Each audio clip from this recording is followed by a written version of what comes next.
नमस्कार, आप live cities देख रहे हैं। मैं हूं गरिमा भारती। आपको पता है कि दिल्ली के जंतर मंतर पर छात्रों का प्रोटेस्ट समाप्त हो गया। उनकी सभी शर्तों को मान लिया गया। उसके बाद अब झारखंड में जेपीएससी और जेएसएससी को लेकर छात्र आंदोलनरत हैं। इसी बीच में दिल्ली के जंतर मंतर और बिहार के अलग अलग इलाकों में हुए छात्र आंदोलन को लेकर सुप्रीम कोर्ट में सुनवाई जारी है। तरह तरह के परसेप्शन बन रहे हैं छात्रों को लेकर। एक पक्ष है जो छात्रों के साथ है, एक पक्ष है जो ये कहता है कि वो तो छात्र थे ही नहीं। लेकिन सुप्रीम कोर्ट का इस पर रुख क्या है, सरकार क्या सोचती है, वो आप प्रधानमंत्री नरेंद्र मोदी के तमाम रील्स और वीडियोस के माध्यम से जान चुके होंगे। लेकिन सुप्रीम कोर्ट, भारत का सर्वोच्च न्यायालय, क्या सोचता है छात्रों के बारे में, सरकार से क्या कह रहा है, ये सब कुछ हम जानेंगे। हमारे साथ पटना हाई कोर्ट के जाने माने वकील देव प्रकाश सिंह सर हैं। सर, बहुत बहुत स्वागत है आपका लाइव सिटीज। धन्यवाद। सुप्रीम कोर्ट ने कहा है कि छात्र क्यों बोल रहे हैं, क्यों चिल्ला रहे हैं, क्यों हल्ला गुल्ला कर रहे हैं, कम से कम शांति से सुन लीजिए। और ये तो सुप्रीम कोर्ट ने एक लाइन में कहा नहीं होगा। क्या सोच रही है सुप्रीम कोर्ट और क्या कहा है सुप्रीम कोर्ट ने? देखिए, सुप्रीम कोर्ट या हाई कोर्ट में जजेज जो होते हैं काफ़ी, सुप्रीम कोर्ट में तो काफ़ी डेप्थ में लोग जाते हैं। वो सुपर स्पेशलिटी हॉस्पिटल है कानून का। वहाँ पर जो लोग बैठे हुए हैं वो पॉलिटिकल साइंटिस्ट नहीं है, पॉलिटिकल इंजीनियर हैं वहाँ के बैठे हुए, सोशल इंजीनियरिंग के वो बॉस हैं। और किसी आदमी को पढ़ना, उसका हो सकता है काम हो उनका पढ़ना, अध्यवसाय वही है। सुप्रीम जज को काफ़ी पढ़े लिखे होते हैं और बिना पॉलिटिकल, हम लोग भी लॉ पढ़े थे, मैं आपको बता दूं, जितने भी लॉ स्टूडेंट भी हैं, हम बराबर लोगों को बोलते हैं कि पॉलिटिकल साइंस और हिस्ट्री जरूर पढ़ लीजिए। बिना पॉलिटिकल साइंस और हिस्ट्री के कोई आदमी अच्छा कानून का ज्ञाता नहीं हो सकता। आपको एक बात हम थोड़ा एक्सटेनियस होकर बोल दे रहा चाहते हैं कि जनरल डायर वाली घटना घटी थी जलियांवाला बाग में 1919 में। लोग एक जगह थे और जनरल डायर बहुत सख्त किस्म का, कहते हैं बहुत सख्त प्रशासक हैं। एक वर्ड चला है, डेमोक्रेसी में सख्त प्रशासक कोई स्थान नहीं है, लोकप्रिय प्रशासक का स्थान है। सख्त जो है वो अंग्रेज जमाने का था, अंग्रेज जमाने के जेलर हैं। हाँ। ये सब शब्द पहले चलता था। जनरल डायर अंग्रेज जमाने के भी बहुत बड़े डायर ही थे, लोग जनरल डायर बनने आए हैं। जनरल डायर ने जब गोली चलाई थी, उसके ऊपर जो आरोप चला था वो आरोप वही है जो केस अभी चल रहा है सुप्रीम कोर्ट में। Excessive application of force by the police. This is the same allegation जो जनरल डायर पर लगा था, कि जितना फोर्स लगाने की जरूरत थी उतना ज्यादा फोर्स आपने लगा दिया। यही केस चल रहा है जो गोपाल शंकर नारायण अभी किए हुए हैं, दिल्ली हाई कोर्ट में भी किए हैं और सुप्रीम कोर्ट में भी किए हैं। जितने फोर्स की रिक्वायरमेंट थी उससे अधिक फोर्स लगाई गई, वो भी बच्चों पर लगाई गई, अपने घर के लोगों पर लगाई गई। कोई विदेश सरकार ने चुनी हुई सरकार है जी। जनरल डायर पर हंटर, जो उसमें ब्रिटिश प्रशासक थे, उन्होंने यही कहा कि you are the enemy of British governance. तुम हमारे मित्र नहीं हो, तुम दुश्मन हो, तुमने हमको अनपॉपुलर किया इंडिया में। और आप देखिएगा जलियांवाला बाग कांड के बाद हिंदुस्तान का आंदोलन कितना उग्र हुआ जी। और अल्टीमेटली 42 में ही लोकल सेल्फ गवर्नमेंट बन गया और 47 में जाना ही पड़ा उनको। सेकेंड वर्ल्ड वार अलग स्थिति उनकी 42 में हो गई, सो अलग स्थिति है वहाँ पर 39 से 42 में। लेकिन अब 2019 जो है, सॉरी 1919 जो है, वो उनका समझिए वही उनका विदाई यात्रा थी। जनरल डायर ने विदाई करा, शुरुआत हो गई थी। ये पॉलिटिकल जो मॉडर्न हिस्ट्री है, जो भी तो लोग पढ़ेंगे, जिसमें हम और बहुत उदाहरण आपको दे सकते हैं, पूरे वर्ल्ड का हम दे सकते हैं। जिनको अध्ययन की कमी है, जो मायोपिक दिमाग के हैं, जो बहुत कम चीज दे, वही समझते हैं कि बहुत सख्त एक्शन हम ले लेंगे ना तो जन आंदोलन रुक जाएगा। जन आंदोलन का ईंधन है सख्त। इस ढंग के कुछ पदाधिकारी जो हैं, जो इस ढंग का एक्शन लेते हैं, वो सरकार के दुश्मन है, सरकार के मित्र नहीं है। हंटर कमीशन बैठा था जनरल डायर पर, और पूरे मीटिंग में कमीशन के बीच में उनका पूरा बैज खींच लिया गया था जनरल डायर का, और बोला कि you are kicked out from the government. आज के बाद से ना कोई आपको सैलरी मिलेगी और ना कहीं नौकरी में रहेंगे, और नौकरी संबंधी कोई बेनिफिट्स आपको नहीं मिलेगा।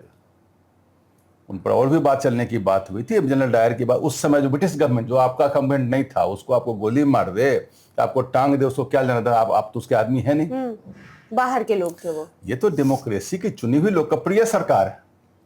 लोकप्रिय सरकार में कुछ सलाहकार ऐसे बैठे हुए हैं गवर्नेंस में, जो ये कहते हैं कि लड़कों को पिलेट से मारो, लड़कों को गोली मारो, AK-47 बिहार में एक एफआईआर हुआ है, जी। उसमें लिखा हुआ है, ये सुप्रीम कोर्ट की बात हम बोल रहे हैं, अपनी बात हम नहीं बोल रहे हैं, उस एफआईआर में वहां पर रेफर किया गया। सर बिहार में एक एफआईआर हुआ है जिसमें लिखा हुआ है 5,000 अज्ञात लोग।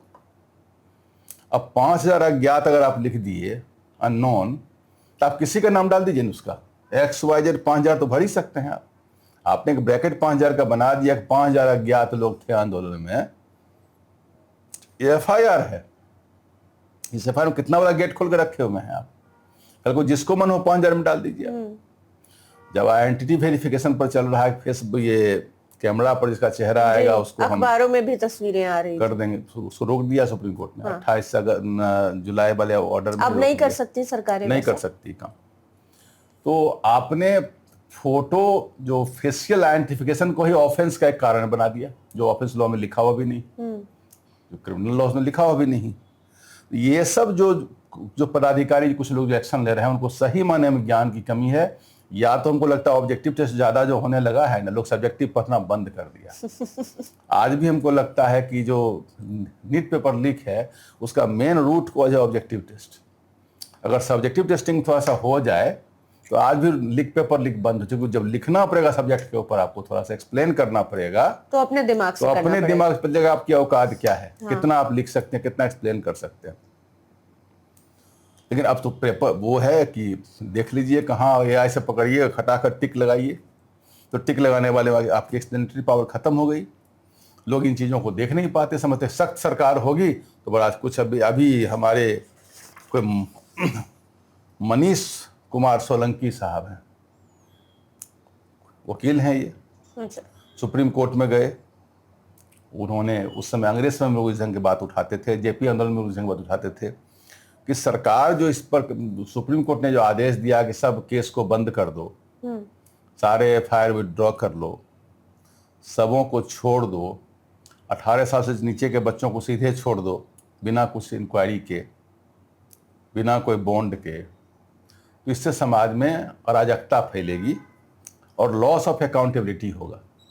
तब तो आज तो जेन जी है जी, कल अल्फा जी होगा, बीटा जी होगा, डेल्टा जी होगा, जो उन्होंने लिखा है। बताइए, अल्फा जी तो 5 साल का बच्चा को बोलते हैं, 5 साल वो जाएगा आंदोलन करने, मैंने उनकी नज़र वहाँ भी है। और बीटा और अल्फा तो हमको लगता है जो पेट में जो प्रेग्नेंट जो गर्भ में बच्चा उसको भी बोलता होगा डेल्टा और बीटा। कहाँ कहाँ वो अल्फा बीटा बाका सुप्रीम कोर्ट में जाके बता रहे हैं। उन्होंने कहा कि कम से कम जो माइनर बच्चे हैं, जो 18 साल से कम वाले हैं, इनको सामाजिक कुछ कम्युनिटी सर्विस भी आया है इसमें BNSS में, कि सामाजिक सेवा में कुछ लोगों को 5 दिन 7 दिन का सामाजिक सेवा दे दीजिए उनको। अरे सामाजिक सेवा उनको दीजिए ना जो सामाजिक सेवा का पैसा खाते हैं, जिनको हवाई जहाज सब सुविधा, घर मकान दुनिया सब मिलता है, वो करें ना सामाजिक सेवा। वो तो कर नहीं रहे हैं। इन बच्चों को कह रहे हैं कि आप आंदोलन करिएगा तो सामाजिक सेवा कराइए इनको बैठा करके, और वो बोल रहे हैं कि ऐसे नहीं होगा तो समाज में मन बढ़ेगा और प्रेसिडेंट सेट हो जाएगा। कल राजस्थान में ऐसा हुआ है तो फिर वहाँ भी हो जाएगा, सुप्रीम कोर्ट ऐसा कर रही है, दिल्ली में ऐसा हो रहा है तो अब बाकी जगह नहीं होगा। तो ऑनरेबल चीफ जस्टिस ने कहा, चूंकि उनको बात समझ में आ गई है जी, उन्होंने कहा कि ये लड़के हैं, केयरफुल्ली हैंडल करिए, संवाद करिए, इनके अंदर कहाँ से वैक्यूम क्रिएट हुआ है, कहाँ से क्षोभ क्रिएट हुआ है, इनके अंदर कहाँ से खालीपन आया है, इस पर बात करने की ज़रूरत है, संवाद करने की ज़रूरत है। इनसे मिलिए, इनकी कंसल्टेंसी करिए, इनकी बात को सुनिए, इनका तकलीफ क्या है, दुख क्या है, दर्द को समझने का प्रयास करिए। ये लाठी गोली से ठीक नहीं होने वाली चीज़ है, ये सख्ती से ठीक नहीं, सीडेटिव से बड़ी बीमारी नहीं जाती। सीडेटिव से क्रिमिनल कोई करेगा एक्शन तब तक, तो जन आंदोलन था, बच्चे थे। आपको अंदाज है गरिमा जी की कितने लोग जेन जी में हैं? कभी आपने सोचा है कि पूरे भारत में जेन जी की संख्या क्या है? नहीं, मैंने अप्रोक्सीमेटली 40 करोड़।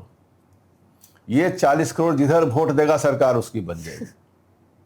और इस 40 करोड़ कितने लोग प्रभावित करेगा? उनके माता पिता, बड़े भाई जो भी हैं जी, क्योंकि एक बच्चा को चोट लगती है ना तो पूरा समाज का माथा घूमता है। बिल्कुल, बच्चा कमजोरी होती है लोगों की, तो छोटा बच्चा जो जिसको जेन जी कहते हैं, हम लोग से बच्चे समान है सब। तो जो बच्चे हैं, तो बच्चों को मारना पीटना, अपने बच्चे को आप से कभी भी कोई बड़ा घटना भी करता है तो क्या करते हैं? उसको गोली मारते हैं, पिलेट से मारते हैं, वो कील लाठी में कील ठोक के मारते हैं, जो सुप्रीम कोर्ट ने लिखा है। समझाते हैं या तो नाराज होते हैं थोड़ा, यही करते हैं ना, डांटते हैं, पिटकारते हैं, समझाते, फिर उसको पुचकारते भी हैं। बिल्कुल। अगर वो गए थे वहां पर शांतिपूर्ण आंदोलन थे, कुछ एक उसमें उपद्रवी तत्व कहीं से इन्फिल्ट्रेट किए, कहीं से उसमें मिक्स करके उस आंदोलन को खराब करने का प्रयास लोगों ने किया। उन्होंने यह भी कहा कि ये जो लड़के जा रहे थे संसद भवन, चलो संसद, और उसमें से लोग कंट्री गन लेके चले गए होते तो क्या होता। मतलब इनके पास कंट्री गन था। ये बच्चे जो हैं स्कूल कॉलेज वाले, ये कंट्री गन लेके चलते हैं। अरे भाई, कंट्री गन वाले तो जितना का निकालिएगा सांसद, लोग आधा का क्रिमिनल केस उन्हीं के ऊपर पड़ा हुआ है। तो इस ढंग की बात बोलना, और ये बात का गए ले गए थे सुप्रीम कोर्ट। सुप्रीम कोर्ट ने कहा कि नहीं, कुछ नहीं, आप इनसे संवाद करिए, इनकी बातों को समझिए, ये इस एक्शन से सही नहीं होगा, हैंडल केयरफुल्ली।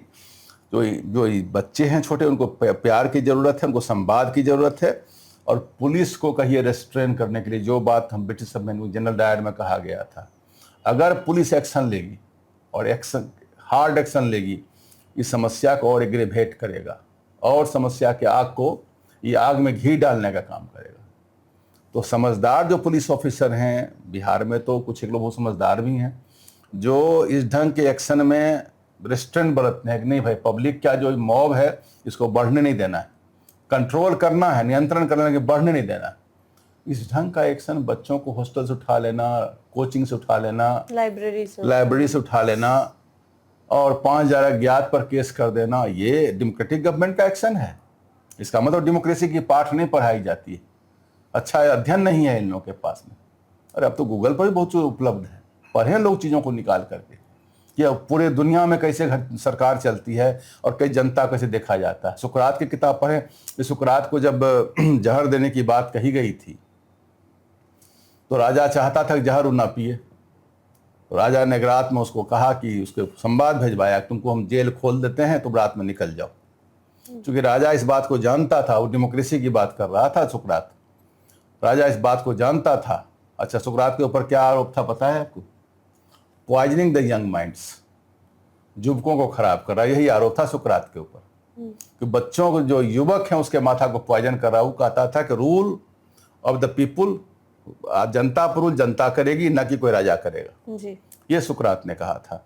वो बोला था राजा का हमारा विरोध करता, अल्टीमेटली पनिशमेंट दिया और बोला कि डेथ बाय पॉइजनिंग, जहर दे के मार दो इसको। लेकिन राजा ऑर्डर करके घूमने चला गया, फिर उसको संवाद भेजवाया, तुमको दूसरा जगह हम व्यवस्था कर, तुमसे दूसरे देश चले जाओ, तुमको सारी व्यवस्था हम देंगे। जिस दिन उसको पॉइजन देना था, उस दिन ये हुआ कि रात में जेल खोल दिया जाएगा। अपना आदमी भेजा, बोला आपको जहां जाना हो हम आदमी भेज देते हैं, गाड़ी भेज देते हैं, रथ भेज देते हैं, आप निकल जाइए यहाँ से। क्योंकि राजा को भी ज्ञान था कि अगर सुकरात मरेगा तो कल कोई सत्ता सिंहासन हिल जाएगा। तो राजा से एथेंस में कहा गया था उस समय सुकरात को कि तुम निकल जाओ रात में। सुकरात ने कहा तब तो हम भगेरू माने जाएंगे, पूरे देश जनता हमको क्या कहेगी, यूनान की, ग्रीस की जनता यही कहेगी कि सुकरात तो भगेरू था, झूठ कुछ बोलता था। ऐसे ही जो आंदोलन करता है उस पर 1,000 आरोप लगाए जाते हैं। कुछ से कुछ विदेश से फंड आता है, कहाँ से खाना खाता है, कहाँ जूता पहनता है क्या क्या हम लोग सुन रहे थे अभी जी। तो हमको सीधे कह देगा फरार है, एक नंबर का फ्रॉड है, बहुरुपिया है। ये सब बात नया नया सुनते हैं ना। अपना रूप नहीं देखना है, अपना मुंह का नहीं, दूसरे का मुंह देखना है। अब उसमें सुकरात को कहा, सुकरात ने कहा तब तो हम फरार कह जाएंगे, हम नहीं जाएंगे। सुबह में जेल का फाटक खोल के रखा गया, फिर कहा कि ठीक है, डोंट पॉइजन हिम, जहर का प्याला उसके सामने रख दो, पिलाओ मत कोई उसको, पिलाओ मत उसको, पूछो खाने होने का क्या। तो खैर ग्रीस का था तो उसे मुर्गा खाया था उस समय। कहा कि बाद में उसने कहा कि मुर्गा वाले को पेमेंट मिला कि नहीं मिला। क्योटो उसका दोस्त था, मैंने पढ़ा था, सुकरात प्लेटो का किताब था, मैंने पढ़ा था उस समय। ये सब लॉ के दरमियान मैंने पढ़ा है सब किताब। तो क्योटो को कहा कि भाई जो मुर्गा हम खाए इसका पेमेंट कौन दिया है, ये सुकरात ने पूछा। उस समय भी जेल में भी कहा कि इसका पैसा कौन दिया, मुर्गा सरकार दिया है कि तुम लोग दे रहे हो। तो बोला नहीं, सरकार ने दिया, हम लाए थे मुर्गा बनवा करके। बोला इसका पेमेंट कौन दिया, ऐसा नहीं कहो ऐसे फ्री में किसी जनता तुम लोग उठा लाए हो। बोला कि नहीं, इसका पेमेंट हम भुगतान कर दिए हैं। बोला लाओ जहर का प्याला कहाँ है। रोकते रह गया और जहर के प्याला खुद उठा के पी गया। वो सुकरात था जिसका चेला प्लेटो था, और उसी का चेला एरिस्टोटल था, जो अरस्तु था, जिसके कंटेम्प्रोरी आपके चाणक्य थे। जी। तो इन बातों को समझना पढ़ना जरूरी है। बिहार ज्ञान की धरती है और यहाँ 5000 लोग पर FIR हो गया। अज्ञात सुप्रीम कोर्ट में रेफर करा कि बिहार में जो एक पुलिस है वो AK-47 से मार रही थी विद्यार्थी को। पता नहीं कौन AK-47 कहाँ चला था AK-47। यस, पटना के बाहर की तो भाई जो विद्यार्थी का आंदोलन, दुश्मन थोड़े है आपका, कोई बॉर्डर पर लड़ने तब गए नहीं है। वो तो भाई आपको कुछ सरकार आपको तो मांग रखेगा ही, अपनी मांग कहाँ रखेगा? वो सरकार से ही मांग रखेगा। और सरकार और जनता दोनों एक ही डेमोक्रेसी के दो पहलू हैं। और यही सुप्रीम कोर्ट ने यही बात कही है कि आप इनसे बात करिए, और अगर आप लाठी और गोली की बात कर रहे हैं, सख्ती की बात कर रहे हैं, इस सख्ती से आंदोलन और बढ़ेगा न कि घटेगा। युवक हैं, इनसे अब बात करके इन बातों को सॉल्यूशन करिए। और तो उन्होंने कहा कि जो बीच में आदेश दिया था जिनके ऊपर एंटीसीडेंट है, जिनका कोई केस मुकदमा, उनको छोड़ के बाकी सबको छोड़ दिया जाए। बाद में सुप्रीम कोर्ट ने उसको भी क्लैरिफाई कर दिया। बोला उसका कहने का मतलब ये है कि जिनके ऊपर हीनस क्राइम, ग्रीवस क्राइम है, जैसे रेप, मर्डर, वो ढंग का केस है, तभी ये आंदोलन छोटा मोटा जो पेट्टी केसेज है, पेट्टी केसेज। तो सर ऐसा होता है कि जो मान लीजिए कि कुछ छात्र नेता भी थे, उन पर तो कितने केसेस होंगे। और साथ में सुप्रीम कोर्ट ने यह भी कहा कि जो लोगों ने पिलेट गन चलाया है, जिन लोगों ने बेवजह आंसू टीयर गैस चलाया है, जिन लोगों ने बेवजह लाठी चलाई है, और जो कील वाली लाठी आई है कौन लाया है, इनको स्पेयर नहीं किया जाए। ये डेमोक्रेसी के दुश्मन है, ये जनतंत्र के दुश्मन, ये सरकार के दुश्मन। क्योंकि इन लोगों ने समस्या को बढ़ाने का प्रयास किया, तो सरकार में आग लगाना चाह रहे थे। कोई घटना घटी, देखिए ये सरकार और जनता के बीच में तो कहीं कहीं बीच में असंतोष क्रिएट हो जाता है जी। इस आंदोलन को उतना शरीर हमारे पास भी नहीं, हमने जहां तक समझा था ये पेपर लीक की घटना नहीं थी। ये घटना दूसरा, मैं शुरू से मैंने कहा कहीं न कहीं असंतोष क्रिएट हो गया है बच्चों के बीच में। देखना पड़ेगा, समझना पड़ेगा, जैसे जो करना हो। डायरेक्टिव प्रिंसिपल संविधान में सबका उपाय किया हुआ है। ऐसा नहीं कि संविधान गूंगा है, संविधान बोलता हुआ संविधान जिंदा लाइव डॉक्यूमेंट आपके पास है, सबका समाधान डाला हुआ है। देखना पड़ेगा बच्चे क्यों इतना नाराज हैं, उनकी बात। और कुछ बच्चे तो पढ़े लिखे से बात कर रहे हैं, सुनना चाहिए, समझना चाहिए। और जेन अल्फा, जेन बीटा, जेन गामा, जेन डेल्टा क्या है? ये देश का नागरिक है ना, उनकी बात को सुनना समझना पड़ेगा। ऑनरेबल सुप्रीम कोर्ट ने बहुत कंस्ट्रक्टिव, बहुत पॉजिटिव स्टेप लिया है और बातों को समझा। मैंने शुरू में ही कहा सुप्रीम कोर्ट के जजेस बहुत पढ़े लिखे होते हैं, काफ़ी चाहे अनचाहे उनको पढ़ना बहुत पड़ता है। तो पढ़ा लिखा जो आदमी होगा, जिनको पॉलिटी का ज्ञान होगा, हिस्ट्री का ज्ञान होगा, वो कभी इस ढंग की बात नहीं बोलेंगे। आंदोलन में सख्ती करना सरकार को कमजोर करना है। बिल्कुल। सुप्रीम कोर्ट का सीधा रुख यही है कि छात्रों पर या फिर जिन भी लोगों ने आंदोलन में हिस्सा लिया है उनसे बातचीत की जाए, उनको समझाया जाए। उनको सबसे ज्यादा जरूरी है कि उनको सुना जाए कि उनकी समस्याएं क्या है, क्यों वो सड़कों पर उतरे, असंतोष क्यों हुआ है। और एक संवाद बहुत ज्यादा जरूरी है। और सबसे जरूरी बात इस पूरे बातचीत के बीच में हमें ये लगी, देखिए दिनकर की एक कविता है, इंद्र के ऐरावत को, ऐरावत कहा गया जो बड़े बड़े पद पर, बड़े जिनके पास बड़ा बड़ा स्टार होता है, राइफल गोली AK-47 होता है। इंद्र के ऐरावत को कह दो कि झुके, रास्ता दे, रास्ता देंगे, झुकेंगे तो जस पाएंगे, और नहीं तो पत्तों से उड़ जाएंगे। बड़ा से बड़ा उड़ गया है सरकार जन आंदोलन में। सरकार को इस बात का भ्रम नहीं होना चाहिए, जनता ही सरकार है, संविधान हम भारत के लोग से ही बना है। इन बातों को समझना चाहिए। व्यवस्था करने के लिए डेमोक्रेटिक गवर्नमेंट होती है, अपने लोगों पर गोली चलाने के लिए नहीं होती। तो बिल्कुल सुप्रीम कोर्ट का रुख साफ है, संवाद होना चाहिए, बातचीत होनी चाहिए। और ये भी हमने जाना कि अगर डेमोक्रेसी में किसी आंदोलन के बीच में सरकार की ओर से, सत्ता और पावर की ओर से सख्ती की जाती है तो वो आंदोलन थमता नहीं है, लोग थकते हारते नहीं है, बल्कि उनमें और ज्यादा बल आ जाता है। अंकुश रखना चाहिए अपने ऊपर जी। तो आपने सुप्रीम कोर्ट का पूरा रुख जाना कि छात्रों के मसले पर सुप्रीम कोर्ट क्या कुछ कह रही है। देखना होगा कि जब ये संवाद आगे बढ़ता है तो क्या कुछ निष्कर्ष निकल कर आता है। आगे भी तमाम अपडेट्स हम आप तक पहुंचाते रहेंगे। सर बहुत बहुत शुक्रिया आपका हमारे साथ जुड़ने के लिए। आप सभी का भी शुक्रिया, आप लाइव सिटीज के साथ बने रहें। इस वीडियो को यूट्यूब पर देख रहे हैं तो चैनल को सब्सक्राइब करें, फेसबुक पेज लाइक करें। आप हमें हमारे सोशल मीडिया हैंडल्स पर भी फॉलो कर सकते हैं। धन्यवाद।